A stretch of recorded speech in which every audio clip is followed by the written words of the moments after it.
How to set speed dial in iPhone. To get started, first of all go ahead and open up the Shortcuts application on your phone.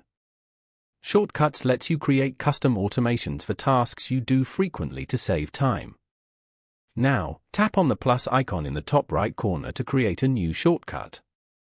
On the next screen, tap on the search actions bar at the bottom. In the search bar, type in call and then select the call action from the results.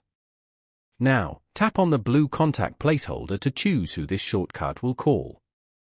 Next, tap the drop-down arrow at the top and select Add to Home Screen. You can rename the shortcut here and then tap Add in the top right corner to finalize. The shortcut will now appear as an icon on your home screen. Tapping this icon will instantly call the selected contact. Following these steps, you can easily set speed dial on an iPhone.